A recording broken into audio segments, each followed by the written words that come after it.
Skill development کو آج کے ایجوکیشن سسٹم میں کس طرح سے دیکھتے ہیں؟ ابھی ہم نے جن بچوں کو اے آئی سکھایا، جن بچوں کو ہم نے بزنس سکھایا، جو میں نے اسکل ڈیولپمنٹ کی بات کی، this is in addition to formal education. وہ صرف انجینئر اور ڈاکٹرز ہیں جو سائنس پڑھ کے آئے، باقی تو پورا معاشرہ نان سائنسدان چلا رہے ہیں. اور یہ کہہ دینا کہ یہ چھوٹا بچہ ہے اور یہ ڈاکٹر بنے گا، وہ تو اللہ ہی بہتر جانتے ہیں کہ بڑا ہو کے وہ کیا بنے گا. جی بسم اللہ الرحمن الرحیم. خواتین و حضرات، میں فرید احمد آپ کو قاسم علی شاہ فاؤنڈیشن کے یوتھ گالا ونگ میں ایک دفعہ پھر خوش آمدید کہتا ہوں.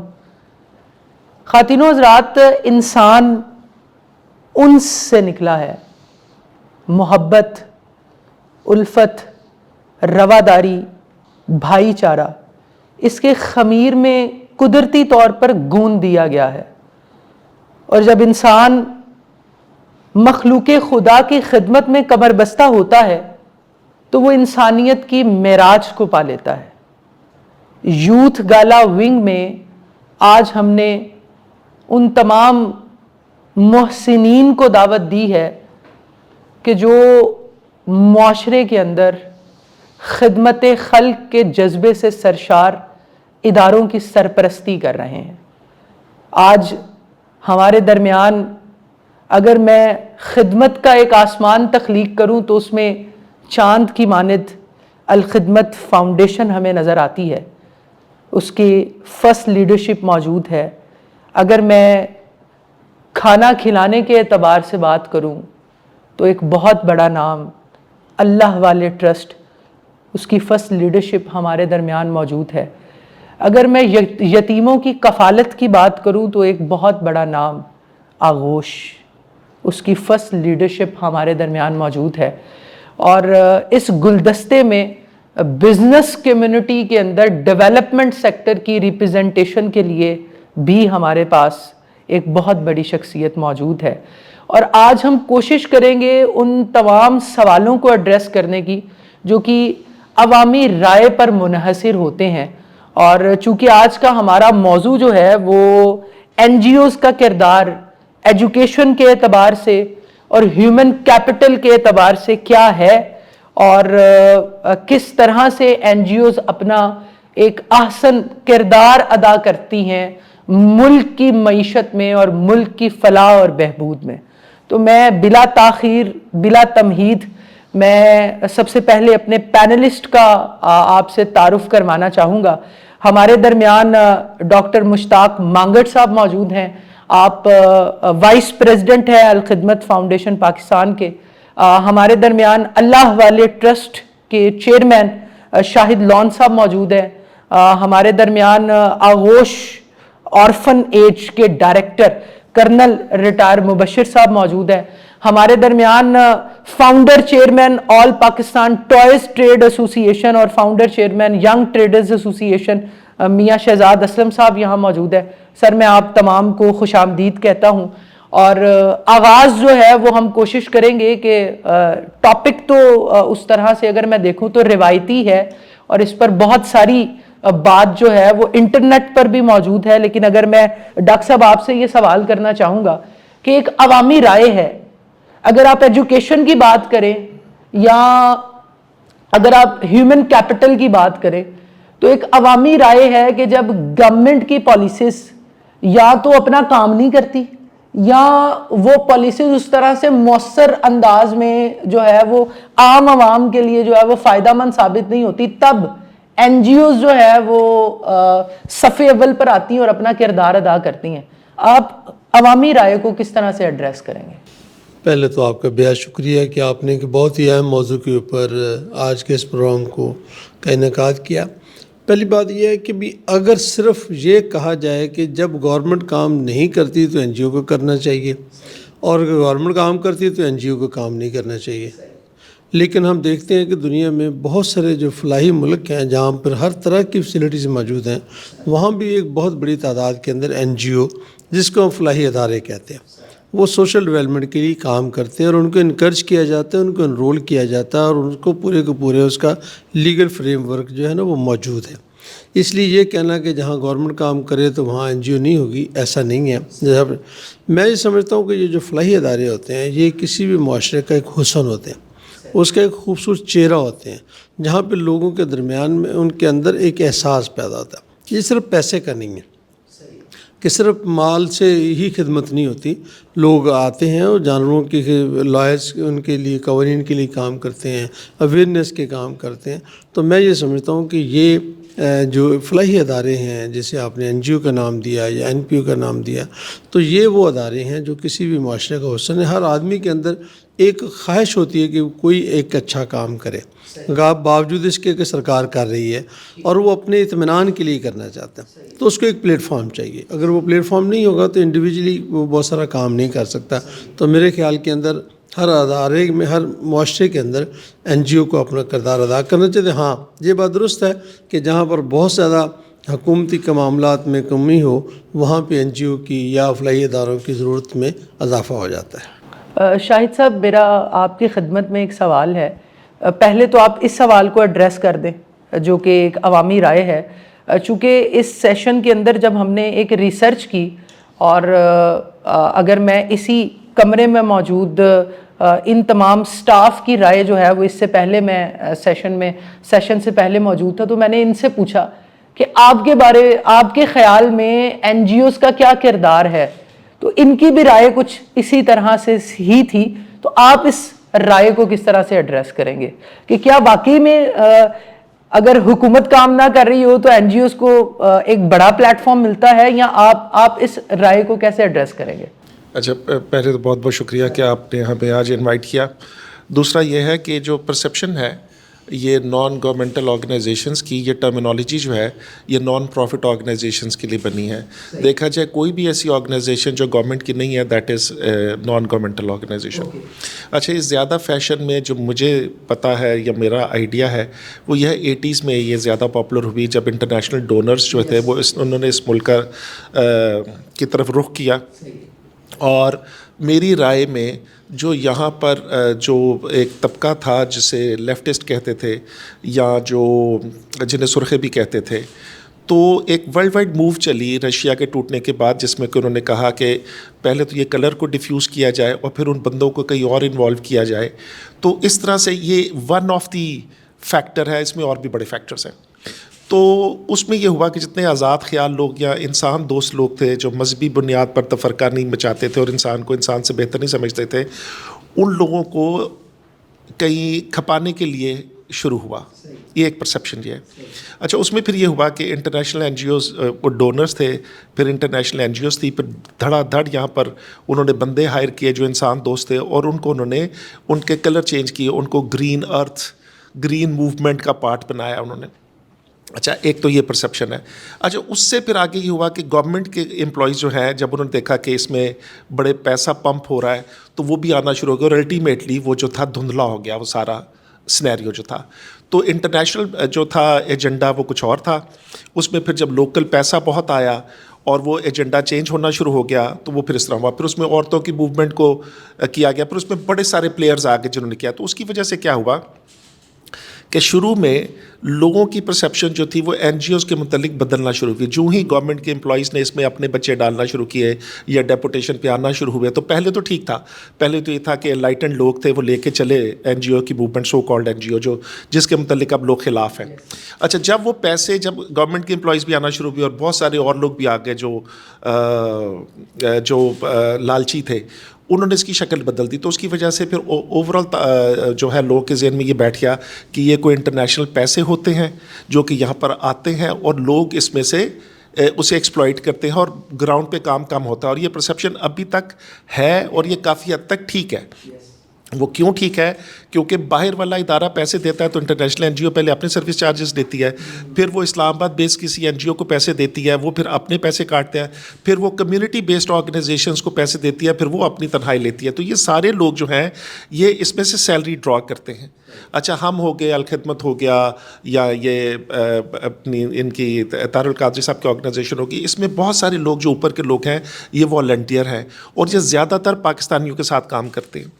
اگر انٹرنیشنل آرگنائزیشن کو ان کے ساتھ کام کرنا بھی چاہے تو وہ ان کے ایجنڈے کے تحت کام کرتی ہے, نہ کہ وہ انہیں ایجنڈا دیتی ہے اور یہ اس پہ رپورٹ رائٹنگ کرتے. تو ابھی تک تو یہ ہے کہ زیادہ تر تو پہلی پرسیپشن تو یہ ہے کہ there are two kinds of organisation, ایک وہ جو انٹرنیشنل فنڈنگ پہ چلتی ہیں اور ایک وہ جو پاکستانی لوگوں کی فنڈنگ پہ چلتی ہیں. الخدمت کے جو میکسیمم لوگ ہیں وہ ان کے اپنے سرکل کے لوگ ہیں, اور پاکستانیہ جو دیتے ہیں ان کے اپنے چیپٹرز ہیں. اس طرح ہمارے بھی جتنے لوگ ہیں, وہ جتنے بھی دوست ہیں, احباب ہیں, وہ اپنے سرکل کے لوگ پیسہ دیتے ہیں, اس سے کام ہوتی ہے. تو میرا خیال ہے کہ ویلفیئر آرگنائزیشن کی سائڈ سے زیادہ ریلیونٹ, اگر ہمیں ویلفیئر آرگنائزیشن کہا جائے تو زیادہ ریلیونٹ ہوگی ٹرمینالوجی رادر دین NGO کے حساب سے. تو یہ میرا کچھ زیادہ تفصیلی ہو گیا جواب, لیکن باہر sir thank you very much. میں شہزاد اسلم صاحب سے, کرنل صاحب سے پہلے میں شہزاد صاحب سے یہ پوچھنا چاہوں گا کہ سر آپ بزنس کمیونٹی کی نمائندگی کرتے ہیں اور آپ بہت پلیٹ فارم پر بزنس کمیونٹی کی نمائندگی کر بھی چکے ہیں ایز اے اسپوکس پرسن. ابھی میرا سوال آپ سے یہ ہے کہ ایز اے بزنس مین آپ NGOs کو جو پاکستان میں کام کر رہی ہیں ایجوکیشن کے اعتبار سے اور ہیومن کیپٹل کے اعتبار سے, آپ جب ایز اے CEO اپنی کمپنی میں بیٹھے ہوتے ہیں اور آپ کے پاس کسی NGO کا فلائر آتا ہے, وہ کسی بھی NGO کا ہو, آپ کے ذہن میں کیا پرسیپشن آتی ہے؟ بسم اللہ الرحمن الرحیم. سب سے پہلے تو آپ کا شکریہ جی, آپ نے ہمیں یہاں مدعو کیا اور بڑے بڑے اچھے ماشاءاللہ دوستوں سے ملاقات ہو گئی. اور جو آپ نے میرے سے سوال کیا ہے اس کا بڑا سمپل سا ایک جواب ہے. جس وقت میرے سامنے کوئی ایسا آتا ہے 3 4 5 لیٹر اکٹھے بعض اوقات آئے ہوتے ہیں, تو ہم لوگ اس میں چوز کرتے ہیں کوئی ہم نے کس طرف جانا ہے. اور اس میں بڑا ایک کلیئر سی بات ہے جو ہم لوگ ایز اے بزنس مین جو دیکھتے ہیں, ایک لازم ہوتا ہے قریب کس کے ساتھ ہمارا لازم ہے جو ٹرانسپیرنٹ چل رہی ہوں. اور اس میں اب جیسے میں بالفرض اپنا دیکھوں تو ہمارے پاس ایک لائنز کلب کا بھی چلتا ہے, تو ہم لوگ دیکھتے ہیں الخدمت والوں کا بھی ساتھ بھی ہمارے ساتھ ایک بڑا اچھا لازم ہوتا ہے. بابر صاحب دیکھتے ہیں اس میں تو وہ بڑا, لیکن آپ کا جو یہ والا پوائنٹ ہے ایز اے پاکستانی کمیونٹی کا, بزنس مین جو کمیونٹی ہماری ہے وہ بڑے ہی ڈیپلی سوچتے ہیں لوگ, بڑے بڑے سوالات آتے ہیں ہمارے پاس کہ جی کس کو دیں پیسہ, کس طرح سے ہوگا, وہ لوگ کیسے ہوں گے. تو یہ سوالات پھر ہم بڑے اپنے جو قریبی دوست ہیں انہیں اچھے طریقے سے گائیڈ کرتے ہیں, یار ہم لوگ بھی یہاں دے رہے ہیں, آپ بھی یہاں دیں. تو وہ یہ چیزیں ہیں جو جیسے بھائی نے بتایا, یہ بڑی اچھی, انہوں نے بڑے تفصیل سے بتا دیا کہ انٹرنیشنل نہیں آتا ہے تو وہ بڑے پریشر ہوتے ہیں مختلف. تو یہ ہم ایز اے بینگ اپ, جیسے میں جہاں اپنے آفس میں کمیونٹی میں بیٹھتا ہوں تو وہاں پہ تو میرے پاس تو ڈیلی یہ والے کیس آتے ہیں. تو یہی ہم لوگ ڈریس کر رہے ہوتے ہیں کہ کوئی نہ کوئی دوستوں کا, ایز اے میرا آپ کو اندازہ ہے کہ PCCI میں 2 سال رہنے کا اتفاق ہوا, لاہور چیمبر میں بھی بیٹھنے کا اتفاق ہوا. تو اللہ کا شکر ہے وہاں پہ بھی ہم نے کافی ان چیزوں کے کام کیے. تو ایز اے ٹوائے مینوفیکچرنگ کا جو بتا دوں تو ہم لوگ ٹوائز کے لیے جو کام کرتے ہیں تو وہ بڑے چھوٹے لیول پہ ہم لوگ قرض بھی دیتے ہیں اور ساتھ لوگوں کو مشینیں بھی دیتے ہیں تاکہ وہ اپنی فیملی کو لے کے تو سروائیو کر سکیں. تو اس کے لیے بھی ہم نے چھوٹی سی ایک NGO سے نا, ہمارا ایک رہتا ہے جرمن میں ہے وہ, تو وہ بھی ہمارے ساتھ بڑا اچھا. بالکل صحیح ہے سر, آپ کچھ کہنا چاہ رہے ہیں اس میں؟ اچھا, اس میں میرا خیال ہے کہ تھوڑی سی جو آپ نے ان سے سوال کیا نا اور جو میں نے ایکسپلین کیا ان میں تھوڑا سا ڈفرینس ہے. جو میں نے ایکسپلین کیا وہ ہے جو آرگنائزیشنز ہیں جو اسٹرکچرڈ ہیں, جن کے باقاعدہ جو رجسٹرڈ ہے, جن کا چارٹرڈ اکاؤنٹنٹس ہیں جو ان کے انٹرنل آڈٹ اور ایکسٹرنل آڈٹ کرتے ہیں, پروجیکٹ کا آڈٹ ہوتا ہے. یہ جو کہہ رہے ہیں جو میں بھی ایز اے بزنس مین میرے پاس بھی آتے ہیں اور وہ زیادہ تر میری ٹیبل پہ وہ پیمفلیٹس پڑے رہتے ہیں. اس کی وجہ یہ ہوتی ہے کہ زیادہ تر وہ سنگل انٹرپرینور انیشیٹوز ہوتے ہیں. اچھا, وہ یہ ہوتا ہے کہ وہ سنگل جو آدمی جو لے کے چلتا ہے ان کے متعلق یہ پرسیپشن ہوتی ہے کہ یہیں سے یہ اپنا گھر بھی چلاتا ہے اور اپنی آرگنائزیشن بھی چلاتا ہے. تو اس وجہ سے یہ ہے کہ وہ ادارے جو رجسٹرڈ ہیں, جن کے بورڈ آف ڈائریکٹرز ہیں یا جن کی اینول رپورٹ بنتی ہے اور چھپتی ہے, وہ بالکل ڈفرینٹ ہے. اور یہ جو NGO والا کانسیپٹ ہے, یہ ویلفیئر آرگنائزیشنز والا جو 1 روم آرگنائزیشن ہے یا کسی ایک پروجیکٹ کی آرگنائزیشن, ان کا بالکل ڈفرینٹ ہے. تو یہ جو پرسیپشن ہے لوور لیول پر وہ زیادہ تر ان کی ہے جو یا تو سنگل بندے کی بیس پہ آرگنائزیشن ہے یا کوئی فیملی ہے وہ آرگنائزیشن ہے. تو لوگوں کی پرسیپشن جو ہوتی ہے کہ ان کے حالات جب سے انہوں نے این جی او بنائی ہے تب سے ان کے اچھے ہو گئے ہیں, لیکن یہ بہت لو اینڈ کی بات ہو رہی ہے. اچھا, تو مومنٹ ہم نے بھی کسی سے کولیبریٹ کرنا ہوتا ہے تو ہم اس کو دیکھتے ہیں وہ رجسٹرڈ ہے, وہ سی پی سی سے رجسٹرڈ ہے, وہ گورنمنٹ کے کس اس کے رجسٹرڈ ہے اور اس کا لیول کیا ہے. تو آپ ان سے اس طرح کے 2-3 سوال کریں نا تو بہت کم آرگنائزیشنز رہ جائیں گی جو اوپر ہوں گی, اور جن کی پرسیپشن نیگیٹو ہے وہ زیادہ تر وہ ہوں گی جو کہ وہ جو ان رجسٹرڈ ٹائپ ہے. اور ان کے اکاؤنٹ نمبر بھی بعض کا آپ اگر مجھے کسی کا آ جائے نا اور میرا دل نرم ہو جائے تو ان سے میں کال کرتا ہوں تو کہتا ہے جی میرے پرسنل اکاؤنٹ میں پیسے بھیج دیں, تو پتہ چلتا ہے کہ ان آرگنائزیشن کا اپنا اکاؤنٹ بھی نہیں ہوتا. اکاؤنٹ پہ بالکل صحیح ہے. کرنا صاحب سے میں ایک روایت سے ہٹ کر ایک سوال کروں گا, چونکہ آپ ایک آرفنیج چلا رہے ہیں اور آپ کے پاس ایک نونہال سے لے کر ایک تناور درخت تک کی ذمہ داری ہے. تو آپ کیا سمجھتے ہیں کہ اس طرح کی پرسیپشن, چونکہ ہمارا آج کا اس سارے پروگرام کو آرگنائز کرنے کا مقصد یہ ہے کہ ہم کسی طرح سے عوام الناس کے ان سوالات کو جو کہ کہیں نہ کہیں ان کے دماغوں میں موجود ہیں, وہ کسی بھی ایج سے ہوں, وہ کسی بھی ڈپارٹمنٹ سے, وہ کسی بھی مکتبہ فکر سے ہوں, تو ایز اے آرفن ایج اور ایز اے ڈائریکٹر کیا آپ کو بھی ان سوالات کا سامنا ہوتا ہے اور آپ کس طرح سے ایڈریس کرتے ہیں؟ جی بسم اللہ الرحمن الرحیم. سب سے پہلے تو میں آپ کا شکریہ ادا کرتا ہوں کہ آپ نے ہمیں انوائٹ کیا اور موقع دیا اپنے خیالات کا اظہار کرنے کا. تو میں اتنی زبردست ماشاءاللہ ڈسکشن ہوئی این جی اوز کے حوالے سے نا, تو میں صرف ایک پوائنٹ اس میں پہلے ایڈ کرنا چاہوں گا کہ پاکستان میں آج کل جو مایوسی اور نا امیدی چل رہی ہے نا, ان میں یہ فلاحی ادارے جن کو آپ نے انوائٹ کیا ہوا ہے ایک امید کی کرن ہے اس ملک کے لیے. ہمیں جو پازیٹیو ایسپیکٹ ہے اس ملک کا اس کو زیادہ اجاگر کرنے کی ضرورت ہے آج کل, اور اس میں یہ فلاحی ادارے بہترین کام کر رہے ہیں.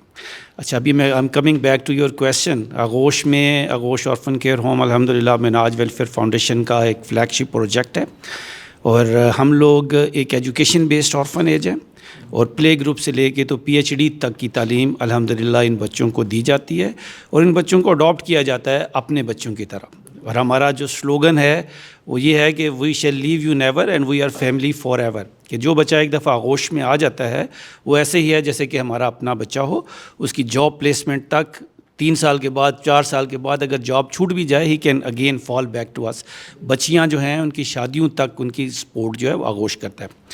تو جہاں تک آپ کا کویشچن ہے یہ مسکنسیپشن کا, تو یہ بالکل اٹ از ایبسلیوٹلی رائٹ. لوگوں کو بہت سے ڈاؤٹ ہوتے ہیں کہ جو دیکھیں پاکستان میں انفارچونیٹلی پاکستان کا جو امیج ہے وہ اس طرح کا ڈیولپ ہو چکا ہوا ہے کہ لوگوں کو بلیف ٹرسٹ کرنے میں بہت مشکل پیش آتی ہے کہ وچ از دی رائٹ پلیس جہاں پہ میں دوں اس کو نا. تو لوگوں کو ہمیشہ ڈاؤٹ ہوتا ہے کہ یار میں اگر اس جگہ پہ دے رہا ہوں تو پتہ نہیں یہ صحیح جگہ پہ خرچ ہوگا بھی کہ نہیں. تو ایسے موقعوں پہ دیکھیں ایسے ادارے جن کو آپ نے بلایا ہوا ہے ماشاءاللہ پاکستان کے ریناؤنڈ انسٹیٹیوٹس ہیں, ان کی ٹرانسپیرنسی بہت ضروری ہے. جس طرح سر فرما رہے تھے جی کہ پرسنل اکاؤنٹ میں پیسے منگوا لینا اور اکاؤنٹ بھی نہیں ہے, تو یہ کچھ این جی اوز ایسی ہیں جنہوں نے اس طرح اس کو اپنے ناجائز عزائم پورے کرنے کے لیے این جی اوز کو استعمال کیا گیا. پاکستان میں اینٹی اسٹیٹ ایکٹیویٹیز بھی ہوئیں جن کو بند بھی کیا گیا. تو اس صرف چند این جی اوز کی وجہ سے ہم یہ نہیں چاہتے, نہیں ہونا, ایسا نہیں ہونا چاہیے کہ باقی جو اچھا کام کر رہے ہیں ہم اس کو این جی او پہ, ابھی آپ کی پروگرام سے پہلے ہم یہ بات بھی کر رہے تھے, ہم تینوں نے یہ ڈیسائیڈ کیا کہ ہم اس کو این جی او یا نان پروفٹ آرگنائزیشن اپنے اداروں کو نہیں کہیں گے بلکہ ایک ویلفیئر بیسڈ آرگنائزیشنس کہیں گے. تو ہمارا جو ہے نا بیسیکلی آپ کی بات ٹھیک ہے, لوگوں کو جو ہے نا وہ ان کو ٹرسٹ دینا وہ بہت ضروری ہے. جب ہمارے پاس آتے ہیں ان کے پاس یہ مسکنسیپشن ہوتی ہے, ضرور ہوتی ہے کہ پتہ نہیں یہ این جی او کدھر, لیکن اس کے لیے میں آپ کے پروگرام کی وساطت سے پورے پاکستان کو میں سب کو یہ کہنا چاہوں گا کہ جو آپ کے ارد گرد اگر کوئی یتیم بچہ ہے جس کا کوئی سہارا نہیں ہے, جس کے والد دنیا میں نہیں ہیں, اس کے گھر والے اس کو سپورٹ نہیں کر سکتے, اس کو آپ آغوش میں لے کے آئیں وداؤٹ اینی ڈسکریمنیشن. کہ ہمارے پاس جو یتیم بچہ ہوتا ہے نہ وہ سنی ہے, نہ وہ شیعہ ہے, نہ وہابی ہے, نہ وہ کرسچن ہے, نہ وہ مسلمان ہے. ہمارے پاس کرسچن بچوں کی کفالت بھی الحمدللہ آغوش میں ہو رہی ہے.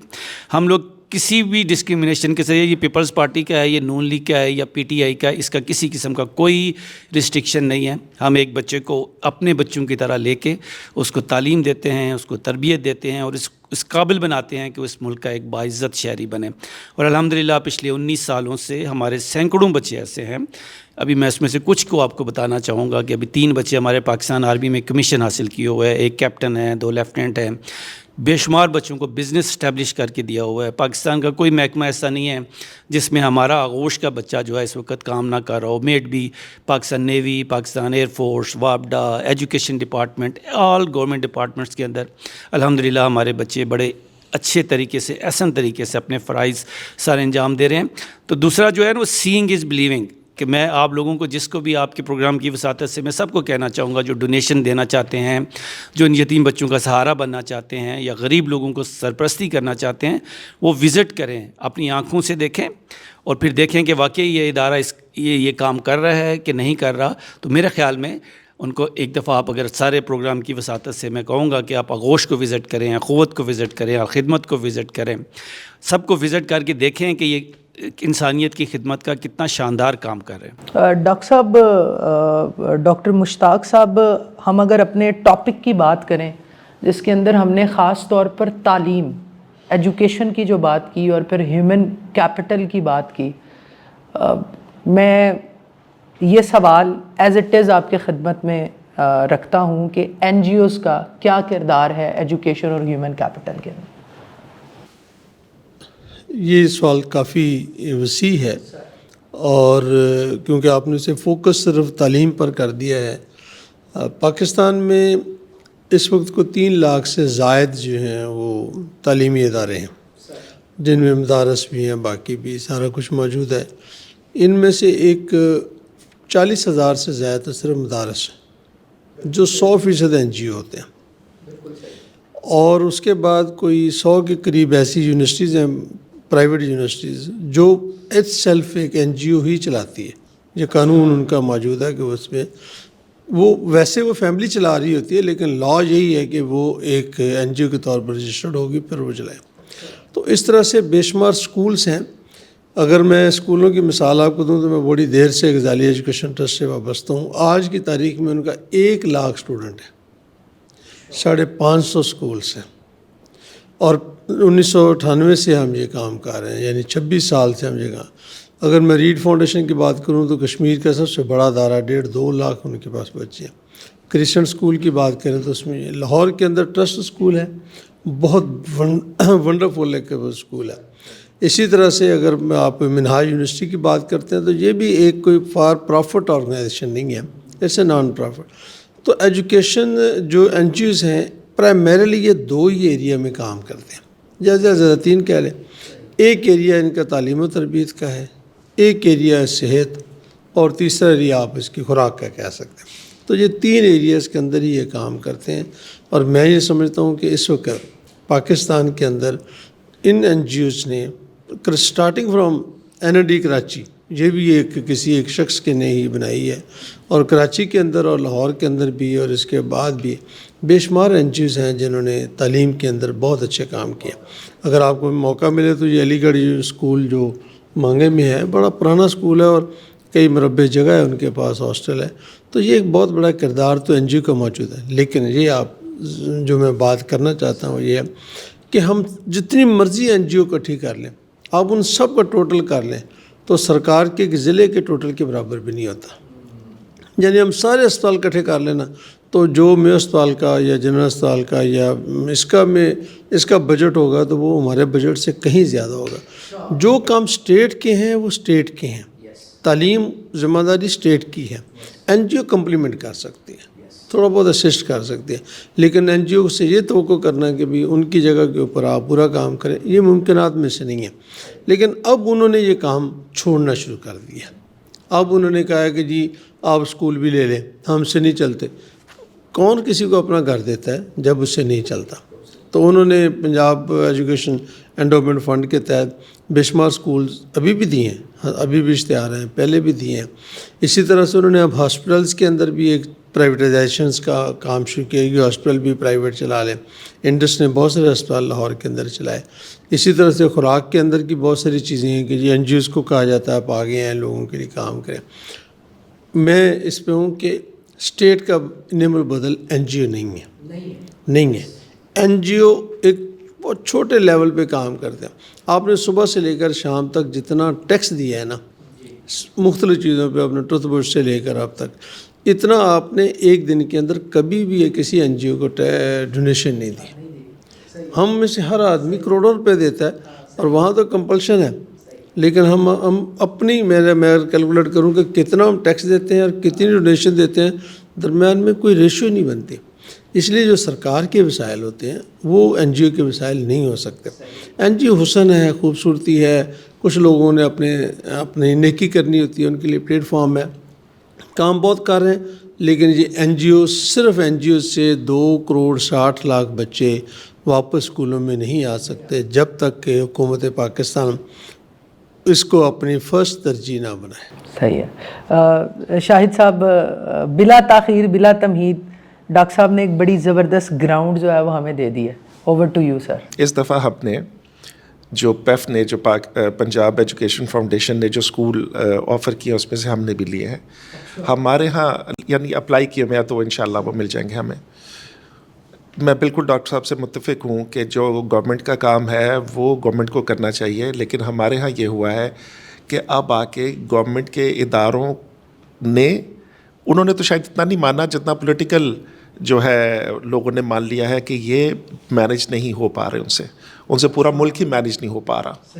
ٹھیک ہے، آپ کو ویسے بتا رہا ہوں کہ ڈیفینس کے بعد جو سب سے بڑا بجٹ ہے پاکستان میں وہ ایجوکیشن کا ہے، اور اس کے باوجود 2.62 کروڑ بچے جو ہیں وہ اسکولوں سے اسکول سے باہر. صحیح ہے.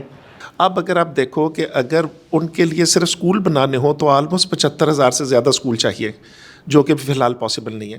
تو ایوننگ کلاسز شروع کرنی پڑیں گی، یا جو ان کو اچھا دوسرا مسئلہ یہ ہو گیا شروع کہ چیٹ جی پی ٹی اور آرٹیفیشیل انٹیلیجنس کے آنے کے بعد سے جو کالج اور ہائر ایجوکیشن کالج اور یونیورسٹی اور 9th 10th کے بچے، جو اب ایلیمنٹری کہہ لیں ان سے اوپر کے بچے، ان کو اب مینٹورز کی ضرورت ہے رادر دین ٹیچرز، کیونکہ ٹیچر اس سپیڈ سے اپنے آپ کو اپڈیٹ نہیں کر رہے جس سپیڈ سے بچوں کو چاہیے. تو اب بھی انہوں نے جو اسکول کیے ہیں اس میں 2 قسم کے لوگ آئے ہیں. ایک تو وہ ہیں جو کمرشل آرگنائزیشنز ہیں جنہوں نے ایجوکیٹر کی طرح نئے نیٹ ورکس بنانے ہیں، وہ اپنے اسکول کر رہے ہیں. دوسرا ہم جیسی آرگنائزیشنز آئی ہیں جنہیں انہوں نے اجازت دی ہے کہ آپ ایکسپیریمنٹ کر کے بتائیں کہ اب کیا کرنا چاہیے. کیونکہ اس وقت جو پریشانی پھیلی ہوئی ہے وہ یہ ہے کہ جو پروڈکٹ، جو پہلی بات تو یہ ہے کہ جو آپ کے پرائمری اسکول کی بات کر رہا ہوں، پرائمری اسکول میں جو بچے آتے ہیں اس میں سے 62% ڈراپ آؤٹس ہیں. اگر آپ کسی اسکول میں جائیں گے گورنمنٹ کے تو 100 بچہ داخل ہوا اور 38 بچوں نے 5ویں کا ایگزام دیا، تو 62%. تو اس کا مطلب یہ ہوا کہ سسٹم جو ہے وہ بڑی بری طرح فیل ہوا ہے کہ وہ جب بندے آ بھی جاتے ہیں موٹیویٹ ہو کے، غریب آدمی بچے داخل کرواتا ہے تو ان سے ریٹین ہی نہیں ہوتے.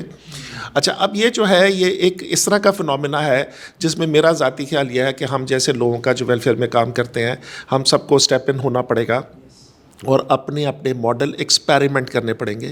اس سے پہلے یہ ہوا ہے کہ جو آؤٹ سورس اسکول کیے ہوئے تھے ان کو حکومت کہتی تھی کہ یہ میرا ہی پڑھاؤ گے اور میرا ہی تم جواب دو گے، اور ان کے وہی کلرک جو ہے وہ جا کے انہیں مانیٹر کرتے تھے اور وہ ان کی غلطیاں نکالتے تھے، کیونکہ وہ انہیں اپنے جیسا بنانا چاہتے تھے. بندہ پوچھے کہ اگر تمہارے سسٹم ٹھیک ہوتا تو ان کی ضرورت ہی نہ پڑتی.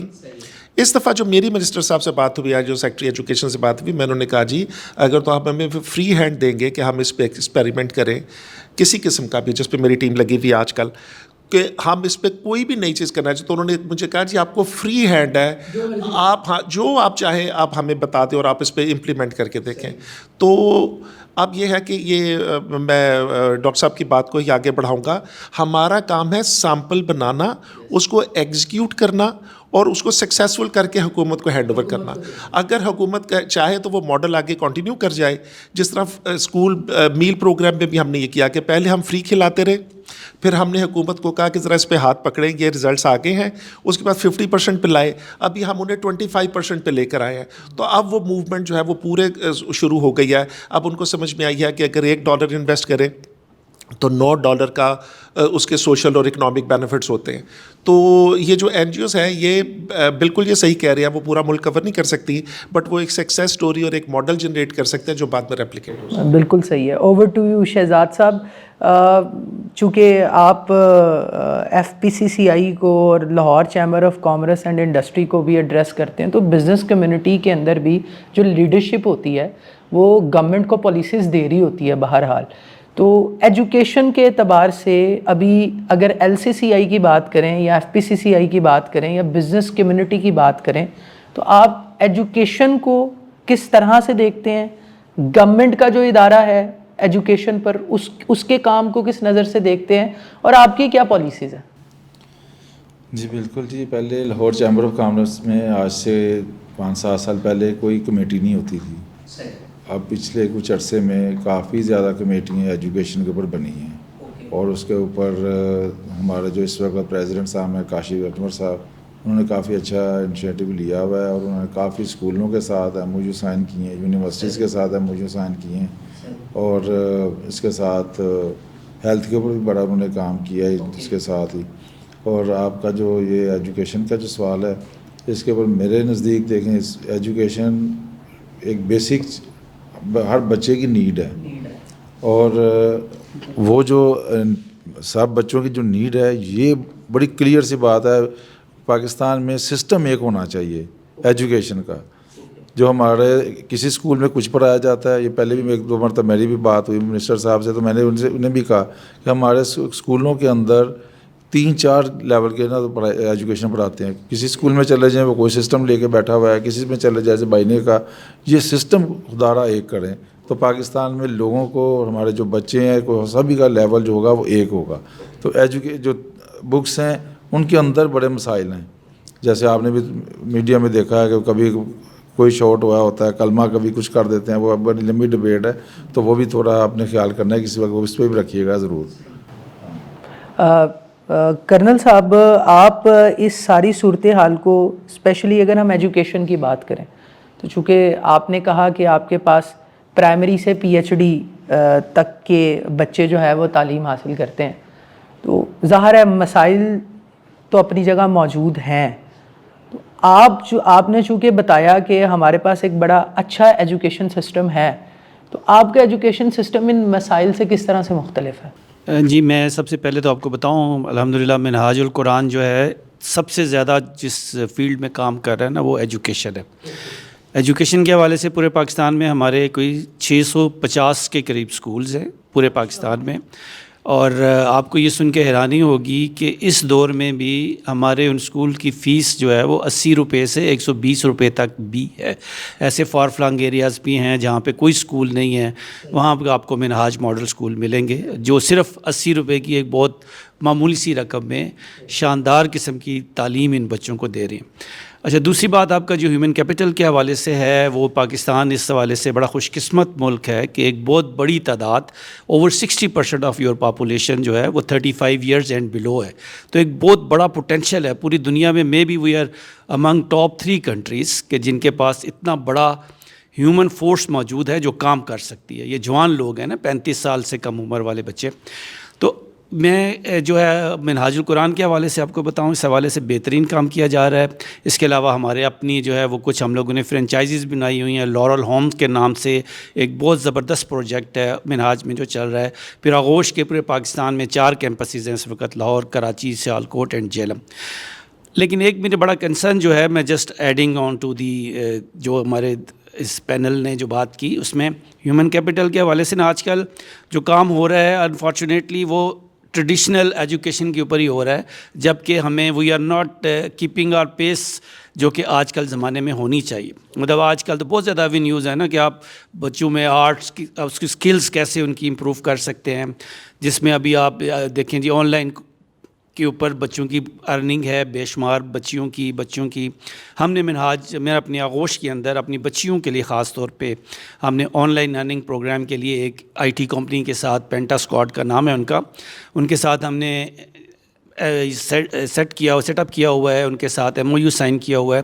وہ ہمارے بچوں کو ٹرین کر رہے ہیں اور ہماری ہر بچی جب یہاں سے گریجویٹ ہوگی یونیورسٹی سے تو she will be getting at least $500 per month, جو کہ ابھی they have already started getting it. ابھی جو ہے نا ماشاءاللہ ہماری بچیاں جو ہے نا دیکھیں ایک آرفن بچی ہو جس کا بیچاری کا کوئی سہارا ہی نہ ہو، پھر اوپر سے اگر خدا نہ خواستہ اس بچی کو کوئی ایسا ہسبینڈ مل جائے جو اس کو سپورٹ نہ کر رہا ہو، تو اس کو خود طور پر خود انحصار ہونا چاہیے, انڈیپینڈنٹ ہونا چاہیے, وہ ہم بنا کے ان بچوں کو الحمدللہ نکال رہے ہیں. تو میری سجیشن یہ ہے کہ ہمیں جو ہیومن کیپٹل کے اوپر, اسکل ڈیولپمنٹ کے اوپر زیادہ فوکس کرنا چاہیے بجائے ٹریڈیشنل ایجوکیشن کے اوپر. ہم صرف یہ کرتے ہیں جی کس کو بی اے کرا دو, ایم اے کرا دو, تو وہ آج کل کے دور میں اس ایجوکیشن کا مے بی اتنا ایڈوانٹیج نہیں ہے جتنا اس ٹیکنیکل ایجوکیشن کا ہے اور اسکل ڈیولپمنٹ. بالکل صحیح ہے. ڈاکٹر صاحب, ڈاکٹر مشتاق صاحب, آپ کی خدمت میں ایک سوال جو کہ میں نے جیسے آپ کو بتایا کہ ہم نے پہلے کچھ لوگوں سے ان کے تاثرات لیے, این جی اوز اور اس ٹاپک کے بارے میں. تو آج کل جس طرح سے کرنل صاحب نے ایک بات کی اسکل ڈیولپمنٹ کی, اسکل ڈیولپمنٹ کے اندر ہم اگر سوشل میڈیا کے اوپر دیکھیں تو ہمیں الخدمت کا ایک بہت بڑا کام جو ہے وہ نظر آتا ہے, جس میں آپ آئی ٹی کے کورسز کی بات ہوں, ڈیجیٹلائزیشنز کی بات ہوں, چیزوں کی. تو سر آپ اسکل ڈیولپمنٹ کو آج کے ایجوکیشن سسٹم میں کس طرح سے دیکھتے ہیں؟ تھوڑی سی مختلف بات. سر ہم نے نا اگر تو روبوٹ بنانے نا تو اسکل ڈیولپ کرتے, وہ بڑا روبوٹ سے زیادہ اچھی اسکل کسی کی نہیں ہوتی. بالکل جو آپ کہیں گے کام وہ کرے گا. لیکن ایجوکیشن جو ہے نا وہ ایک کمپلیٹ پرسنالٹی ڈیولپمنٹ کا نام ہے. اس لیے اگر آپ نے بچوں کو صرف یہ سکھا دیا کہ یہ تم نے فائیور میں جا کر اپنے کام کیسے کرنا ہے, کیسے مطلب ویڈیو گروپ جو بھی آپ نے کام سکھانا, اور اگر آپ نے اسے باقی اس کی ڈیولپمنٹ پرسنالٹی کی نہ کی, جس میں اس کے سوشل ایشوز ہیں, جس میں اس کے ایتھکس ہیں, اس کے بلیفس ہیں, اس کا ورڈ ویو ہے, اس کا لین دین ہے, ملنا ملانا ہے, رشتہ داری ہے, یہ ساری چیزیں اس کی پرسنالٹی کی. یہ جو وہ لوگ مطلب اگر ہم اسی ایک طرف چل پڑے کہ جی بچے کو کالج جانے کی ضرورت نہیں ہے, بس وہ ٹھیک ہے آئے اور بس اس کو وہ تو گھر بیٹھے 2-3-4 ہفتوں میں سیکھ لے گا. تو مجھے خوف ہے کہ ایسا بچہ جس کو ہم نے صرف 1 پورشن ڈیولپمنٹ کی ہے اسکل کی اور باقی اس کی پرسنالٹی کو ڈیولپ نہیں کیا, تو وہ بچہ معاشرے کا ایک مفید شہری نہیں بن سکے گا. پیسے وہ شاید وہ ضرور کما لے گا اپنی اسکل کی بنیاد پر. اس لیے ہم دونوں کام کر رہے ہیں. جی ابھی ہم نے جن بچوں کو اے آئی سکھایا, جن بچوں کو ہم نے بزنس سکھایا, ان کے لیے ہم نے 2 دن کی آؤٹ آف دا آفس ایک فارم ہاؤس کے اوپر ان کی اوپن ایریا کے اندر 2 دن کی ان کی ایتھیکل سوشل ڈیولپمنٹ کی ورکشاپ کرتے ہیں. تو ہم یہ چاہتے ہیں کہ نہیں, یہ بھی آپ کو پتہ ہونا چاہیے اور یہ بھی آپ کو پتہ ہونا چاہیے کہ اپنے ماں باپ کے ساتھ, ہمسایوں کے ساتھ, چاچے تائے کے ساتھ, فیملی کے ساتھ اور لوگوں کے ساتھ آپ کے ان کے آپ کے دل میں کوئی درد ہو تو یہ سب چیزیں ہونی چاہیے. تو میں یہ سمجھتا ہوں کہ الحمدللہ ہم ان دونوں چیزوں پہ کام کریں. اور میری آپ سے بھی یہ درخواست ہوگی اس پروگرام کے ذریعے بھی کہ خدا را صرف ایک چیز کے اوپر آپ زور نہ دیں. یہ جو آج کہا جا رہا ہے نا یونیورسٹی سے کیا فائدہ, بلکہ یونیورسٹیوں کو داخلے میں کمی آ رہی ہے. جی کمی ہے, کمی تو وہ پرابلم میں ہے. وہ کہتا ہے جی جو آپ نے مجھے 4 سال میں سکھانا ہے میں اس کو 2 مہینے میں 3 مہینے میں مطلب کہیں سے سیکھ سکتا ہوں. صحیح ہے. وہ بھائی جو 4 سال میں تو ہماری پرسنالٹی ڈیولپ ہونی تھی, تمہیں ٹیم ورک آنا تھا, تمہیں لوگوں سے ملنا ملانا آنا تھا, تمہاری شخصیت میں نکھار آنا تھا. یونیورسٹی صرف ایجوکیشن نہیں ہوتی, وہاں سپورٹس بھی ہیں, وہاں کلبز بھی ہیں, وہاں سوسائٹیز بھی ہیں, وہاں فنکشن بھی ارینج ہوتے ہیں. تو اس وجہ سے انسٹیٹیوشنس کی امپورٹنس کو کم نہ کیا جائے. آپ سکلز ڈیولپمنٹ ضرور کریں تاکہ وہ اس کو سیکھ سکے, لیکن اگر اسے ربوٹ نہ بنایا جائے. بالکل صحیح ہے. سر جی میں ڈاکٹر صاحب کی بات سے 100% متفق ہوں. اس میں میرا کہنے کا مقصد بھی بیسیکلی یہی تھا کہ ہم لوگ جو ہے نا فارمل ایجوکیشن از کمپلسری, کہ ہمارے منہاج القرآن میں جو میں نے اسکل ڈیولپمنٹ کی بات کی this is in addition to formal education. جیسا کہ میں نے آپ کو بتایا ہماری بچیاں جب گریجویٹ ہو جاتی ہیں یونیورسٹی سے تو اس وقت ہم ان کو اسکل بھی دے رہے ہیں, اور گریجویشن تو مسٹ ہے نا جی. تعلیم کے ساتھ تربیت از 100% امپورٹنٹ, اور الحمدللہ منہاج القرآن میں اور ہمارے آغوش میں تربیت پہ زیادہ فوکس کیا جاتا ہے ان کی تعلیم کی نسبت. تعلیم تو ضروری ہے ہی ہے, لیکن یہ اسکل ڈیولپمنٹ جو ہے نا دیکھیں just getting formal education and not getting any skill may not be that useful.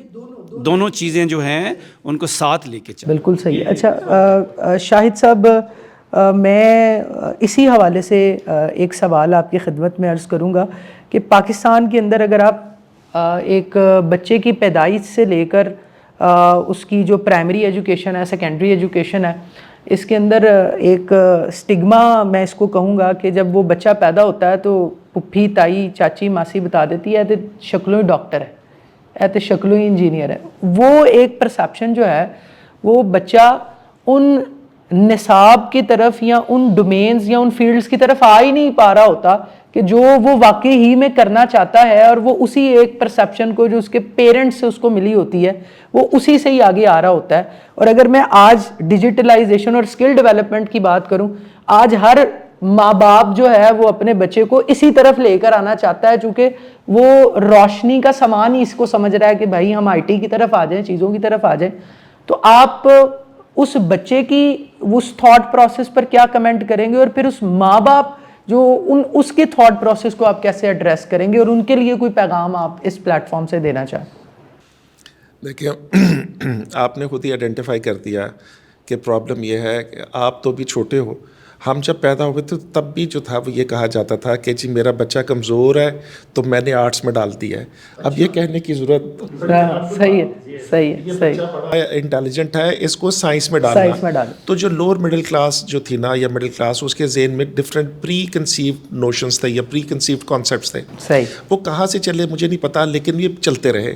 اس کے بعد پھر ایک وقت آیا کہ چارٹرڈ اکاؤنٹنسی کا, جی سی اے, پھر آیا MBA MPS کا, اچھا پھر آیا کمپیوٹر سائنسز کا. تو یہ جو ویو ہے یہ ہر وقت ہمیشہ سے چلتی رہی, لیکن زیادہ تر یہ لوور اور لوور مڈل کلاس اور مڈل کلاس میں چلتی رہی. جن خاندانوں میں تعلیم پہلے سے تھی ان میں کانسیپٹ بالکل ڈفرینٹ تھے. وہ بچے کا IQ دیکھتے تھے, اس کا رجحان دیکھتے تھے, اس کے مطابق بچے کو جانے دیتے تھے. میں تو اکثر مذاق سے کہتا تھا کہ تمہارے کون سا صدر تمہارا سائنس پڑھ کر آیا ہے, کون سا گورنر تمہارا سائنس پڑھ کر آیا ہے, کون سا جنرل سائنس پڑھ کر آیا ہے, ٹھیک ہے نا. وہ صرف انجینئر اور ڈاکٹرز ہیں جو سائنس پڑھ کے آئے ہیں, باقی تو پورا معاشرہ نان سائنسدان چلا رہے ہیں. تو یہ ہے پرسیپشن. ان کے لیے یہی ہے کہ بچے کا رجحان دیکھتے ہوئے اسے فریڈم دینا چاہیے. اس میں مجھے اکثر میں بڑے لوگوں کو ایز اے دوائی کے طور پہ سجیسٹ کرتا ہوں, وہ ہے تو انڈین مووی, لیکن 3 ایڈیٹس جو ہے میرے خیال میں اس پہ بیسٹ جو ہے نا اس کا اسکرپٹ رائٹنگ اور وہ سب سے اچھا ہے. تو یہ میرا خیال ہے کہ ٹرینڈ جو ہے نا جو علم بڑھتا ہے یا اویئرنیس بڑھتی ہے, ایون بزنس مین بھی جب ان کا ایکسپوجر بڑھ جاتا ہے, اگر تعلیم کم بھی ہو, جب وہ کچھ ملکوں میں پھر لیتے ہیں تو ان کے بھی آلموسٹ خیالات اتنی ہی انلائٹنڈ ہو جاتے ہیں جتنا کسی پڑھے لکھے بندے کے ہوتے ہیں. تو یہ میرا خیال ہے ٹرینڈ, یہ ایوولوشنری ٹرینڈ ہے, یہ ایوولوشن سے ہی ختم ہوگا. میں ماں باپ سے یہی کہوں گا کہ وہ بچوں کو تھوڑی سی اسپیس دیں تاکہ وہ اپنی مرضی کا کام کر سکیں. اور ماں باپ اپنی جگہ پہ پتہ کیوں کسی جگہ کئی دفعہ میں انہیں غلط نہیں سمجھتا, وہ اس وجہ سے کہ بعض اوقات بچہ کو ایسی چیز آپٹ کر رہا ہوتا ہے جس میں سکسیس کی ریشو جو ہے 5% ہوتی ہے, اور انہیں لگتا ہے کہ یہ بچہ اس 5% میں نہیں آ پائے گا, تو اس وجہ سے ان کے ذہن میں ہوتا ہے کہ فائنینشیل حالت بعد میں کیا ہوگی. اینی وے, تو یہ بہرحال بالکل صحیح ہے. شہزاد بھائی, آپ اس سوال کو کس نظریے سے دیکھتے ہیں ایز اے پیرنٹ؟ چونکہ میں یہ چاہ رہا ہوں کہ آج کے سیشن میں پیرنٹس کے بھی جو ڈر ہیں, جو اپنے بچے کے مستقبل کو لیتے ہوئے, تو چونکہ بزنس کمیونٹی جو ہے وہ ہمارے کسی بھی ملک اور قوم کی ریڑھ کی ہڈی ہوتی ہے معیشت چلانے میں, اور کیا آپ ایز اے بزنس مین آپ نے بھی اپنے جو بچے ہیں انہیں یہی کہا ہے کہ بھائی تم نے IT کی طرف ہی جانا ہے اور تم نے ڈاکٹر انجینئرنگ کی طرف ہی جانا ہے, یا آپ اسپیس دیتے ہیں؟ الحمدللہ میرے جو بچے ہیں جیسے تھوڑا سا او لیول کے قریب آئے, اور میں نے انہیں یہ کہا ہی نہیں کہ آپ نے کیا بننا ہے کیا نہیں بننا, میں نے انہیں اسپیس ہی دی ہے. اللہ کا شکر ہے, میری کووڈ میں میری ایک جو سب سے چھوٹی بیٹی تھی, تو اس نے 1 سال میں, جیسے ڈاکٹر صاحب نے کہا کہ وہ جانا چاہیے یونیورسٹیز میں, تو وہ یونیورسٹی کا اس وقت ظاہر اسکول وغیرہ سارے بند تھے, تو 1 سال میں اس نے او لیول کلیئر کیا جو 2 سال میں تھا. تو ابھی بھی اس نے اب اسی میں لگی ہوئی ہے کہ جی میں نے ابھی یونیورسٹی میں, کیونکہ پیپر کچھ 2-3 سال کا تھا, تو اس میں بھی ٹائم اسپیس اپنی جو ہے کور کی ہے. اور ایز اے پیرنٹ جو میں تھوڑا سا آپ کو اسی ساتھ سے آپ جو ہمارے پروگرام ہو رہا ہے, بچوں کو ٹائم دینا چاہیے اور اسپیس دینی چاہیے. اور یہ کہہ دینا کہ یہ چھوٹا بچہ ہے اور یہ ڈاکٹر بنے گا, وہ تو اللہ ہی بہتر جانتے ہیں کہ بڑا ہو کے وہ کیا بنے گا. اور جیسے بھائی نے کہا وہ بڑی اچھی بات ہے, جو مڈل کلاس ہے اس میں ایسے ہی ہے کہ جو بچوں کو دیکھتے ہوئے وہ کرا دیتے ہیں. جو اوپر والے ہیں وہ ایجوکیشن کے اوپر بڑی توجہ دیتے ہیں, اور ان کی فیملی کے اندر پوری نیڈز ہوتی ہیں, طریقہ کار ہوتا ہے جو عام لوگوں کے گھروں میں نہیں ہوتا. ان کے ایجوکیشن کے جو جو لوگ ہیں جو کافی پرانے ڈاکٹر وغیرہ جو انجینئر ہیں ان کے گھر کا ماحول ہی کچھ اور ہیں اور ہم لوگوں کے گھروں میں تھوڑا سا ماحول بہت زیادہ چینج ہے. تو میرا ہے کہ آج کے ساتھ کہ بچوں کو ٹائم دینا چاہیے اور بچوں کو گیپ بھی دینا چاہیے. بھئی آپ خود سے فیصلہ کریں تو انشاءاللہ بچے ہمارے جو ہیں انشاءاللہ پروان چڑھیں گے. ڈاکٹر صاحب، ڈاکٹر مشتاق صاحب، چونکہ جشن آزادی بھی آ رہا ہے، ہم ایجوکیشن کی بات بھی کر رہے ہیں، تو اس افراتفری اور اس گو مگو کی کیفیت میں آپ کا پیغام ایجوکیشن کے اعتبار سے اس جشن آزادی میں کیا ہوگا؟ آزادی جو ہے نا جی، یہ اس کی بہت ساری قسمیں ہیں، اور ایک جسمانی آزادی ہے، ہمیں 14 اگست کو مل گئی. کچھ اور حکمران تھے اور ان حکمرانوں کے جو یہاں پر ملازم تھے یا متحد تھے وہ ہمارے حکمران بن گئے. صرف وہ گئے ہیں، باقی تو سارے اس وقت کی بیوروکریسی، اس وقت کی فوج، سب لوگ ہمارے حکمران بن گئے. تو ہمیں جسمانی آزادی مل گئی، بس ان سے کسی اور کیا ہم ہو گیا. لیکن اصل آزادی جو ہے نا وہ آپ کی سوچ کی آزادی ہے، اور وہ نہیں ملی، اور وہ ملتی ہے تعلیم سے. اور تعلیم بھی اس تعلیم سے جو آپ کو اویئرنیس دے، جو اگر آپ کو رٹا لگا کر آپ کے دماغ میں نہ ڈالے تو آپ کو روشنی دکھائے، اور پھر آپ اپنا راستہ، جیسے بھی بات ہوئی تو اپنا راستہ خود ڈھونڈیں کہ مجھے کیا کرنا. تو وہ میں یہ سمجھتا ہوں کہ پیغام سمپل سادہ یہی ہے کہ اگر آپ اپنی سوچ کی آزادی چاہتے ہیں جو اصل آزادی ہے، تو پھر آپ کو تعلیم کی طرف آنا چاہیے. اور یہ ہمارے لیے، ہمارے ملک کے لیے، میرے لیے کوئی بہت اچھا، اور آپ کے لیے، ہم سب کے لیے اچھا ریفرنس نہیں ہے کہ ہم اس ملک میں رہتے ہیں جس ملک میں 50-60% لوگ جو ہیں وہ تعلیم یافتہ ہیں، یا جہاں پہ 2.5 کروڑ بچے اسکولوں سے باہر ہیں. اور یہ 2.5 کروڑ بچے اگلے 2-4 سال کے بعد یہ اس شہری بھی بنیں گے، ووٹر بھی بنیں گے. وہ ایک ان پڑھ آدمی معاشرے میں، GDP میں، معاشرے کے ڈیولپمنٹ میں کیا کنٹریبیوشن کر سکتا ہے؟ تو شاید کسی وقتوں میں فوج میں بھی، ایون پولیس میں بھی، ادھر ادھر بھی ان پڑھ یا بہت تھوڑی پڑھے لکھے لوگوں کو رکھ لیتے تھے. اب تو پچھلے رپورٹ آئی کہ لاہور کے یہ جو ہمارے وارڈنز ہیں، اس میں پتہ نہیں کتنے PhD ہیں جو انہوں نے مطلب جا کر کے. تو میرا اپنا خیال یہ ہے کہ بحیثیت قوم ہمیں یہ سوچنا چاہیے کہ اگر ہم ذہنی طور پر آزاد ہوں گے تبھی آزاد ہوں گے، اور اس کے لیے ضروری ہے کہ ہر آدمی ایک اچھی سے اچھی تعلیم حاصل کرے، اور ہمیں بھی اس میں اپنا کنٹریبیوشن جو کر سکتے ہیں وہ کرنا ہے. شاہد صاحب، ایجوکیشن کے اعتبار سے جشن آزادی اور شاہد لون کا پیغام. میرا ذاتی خیال ہے کہ میں سیکنڈ کروں گا ڈاکٹر صاحب کو کہ پوری قوم میں جو گیپ رہ گیا تربیت کا اور جو ڈائریکشن کا، جس میں میں اکثر کہتا ہوں کہ مائیں شامل ہیں، ان کے وہ جو مذہبی لوگ ہیں جنہوں نے قرآن پڑھایا یا جو جمعہ پڑھاتے ہیں وہ شامل ہیں، ان کے اسکول، کالج اور یونیورسٹی کے ٹیچر شامل ہیں. یہ سب بندے جو ہیں یہ کریکٹر بنانے میں ناکام ہو گئے، اور اوور آل جو ملک کا کریکٹر ہے، وی ہیو لاسٹ کریکٹر. اگر آپ ٹریول کریں اور واپس پاکستان آئیں تو آپ کو آئیڈیا ہو جائے گا. لیکن میسیج کے اعتبار سے یہی ہے کہ تعلیم جو ہے اور اس کے ساتھ جو تربیت ایڈ کر کے کسی طرح انہیں ذہنی طور پہ آزاد کیا جائے، اور یہ واقعی ذہنی طور پہ ابھی تک آزاد نہیں ہے. میں سیکنڈ کروں گا ڈاکٹر صاحب. بالکل صحیح ہے. کرنل صاحب. جی، میں آپ کے پروگرام کی وساطت سے یہ پیغام ضرور دینا چاہوں گا جشن آزادی کے اوپر. میں تو خود بھی فوجی ہوں، اور ہمیں ہمیشہ فخر ہوتا ہے اپنے ملک کے اوپر، اور ہمیشہ ہونا چاہیے. آزادی سیلیبریٹ ضرور کرنی چاہیے، اور اللہ تعالیٰ کی بہت بڑا انعام ہے یہ اللہ کا.